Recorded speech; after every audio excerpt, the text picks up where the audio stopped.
Hi, Ann. Well, I decided that I'm going to do another video for you regarding the shipping and just the shipping issues that you brought up about Steve's DVD.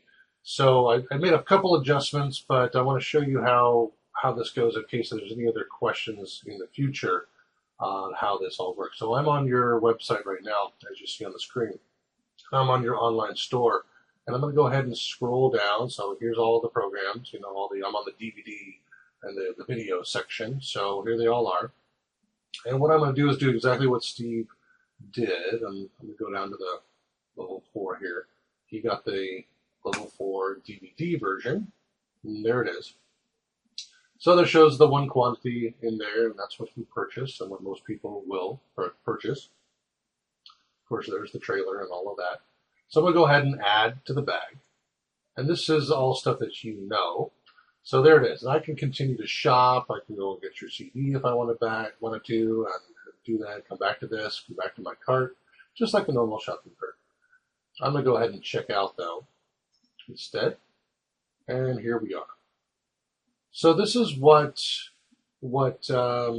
Steve would have seen, what was set up as the default thing to go to was not accurate there on the tax and the whole setup for the shipping. So this demonstration is not showing the tax yet. I have to upload that yet, so that's coming, but not to worry. But I wanted to show you about the shipping. This is something that this gives ownership, I guess, to the actual person buying the DVD. They have the option to change whatever their shipping may be, so they can be, next day if they want it to. So not to question that. But they do need to see this area right down here. So this is shipping right now. The computer has picked up that I am in Huntington Beach, and my zip code, and I've set it as the default as the small rate envelope, which is the 560 envelope from the United States Postal Service, which is fine, which is exactly what we want. However, if I I don't want it in 2 or 3 days, I want it tomorrow, or I want to do something different, or I'm going to buy multiple DVDs, like say 5, 10 of them at one time, I'm going to need to change it to a box, change that shipping. So it doesn't automatically default into something. They have to choose that rate. And if they don't, this is something just to keep watching on. This is something that they'll have to do, changing here. So if they click on the change, let me do it again, click on this change tab right here. It opens up this little pop-up window. And this is where they can change any of their information. Let's say they're using from a different computer.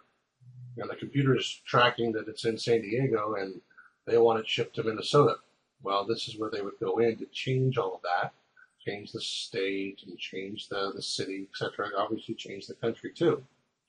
And with all of those choices, these delivery methods down here change. Now there's a lot of them because USPS has lots of variety of things. So this comes directly from them.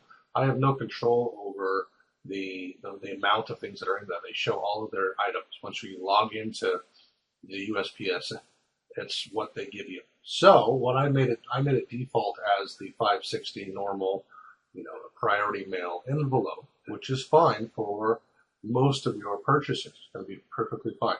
However, some people may want to say, hey, I want to buy more DVD copies, or I want it next day. This is the express. I can pay $17.95 and get it there to me tomorrow before 10 a.m. if I really, really wanted to. And of course, buying more next day. Of course, here's all the prices.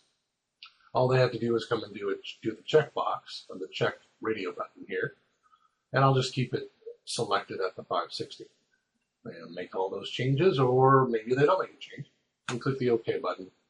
It takes us back to the shopping cart here. And there it is, the 560. And like I said before, I'm still plugging in the tax piece to be cool for people in California, and of course in the United States. So that's going to be associated with this. But I wanted to show you the shipping stuff here. Most people will see this, and they will take a look at it because I put it to a couple people on a blind test, and they saw that, oh, well, it's going to the wrong place. And then they can change it, and they can change it to the place they want it shipped to. This will only show up when we are doing DVDs. I show hard copy DVDs. all the online stuff won't show up any kind of shipping issue because they're not associated with shipping. Okay, hopefully that was useful for you. And so in the future, we should have the default being the 560, being the flat rate envelope for the postal service. And if it's something that they want above and beyond that next day, or need a special boxes or things like that, they'll have to go in there and change it themselves, or change the location to which it's going to be shipped. Okay, and that's pretty much it. Now the other thing too is that you can encourage your people to actually sign in, to actually create a profile with your shopping cart. Meaning that as they buy more things, level 1, level 2, level 3, level 4, and then the all levels, and your CDs, and anything else that goes into your shopping cart over time, they can always just come and sign in, and their sign in has all of their information, including their address and phone number and their name. So all of that's already associated, and they don't have to fill it out every single time to purchase from you. So just another little side note there.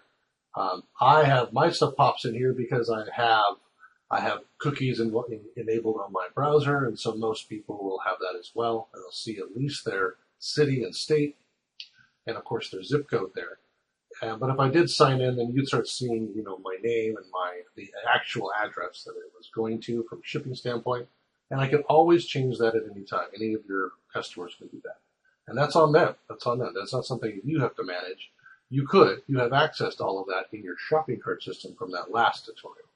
But you won't have to manage it. That's all for them, user-generated content that they're putting in there for their shipping profile.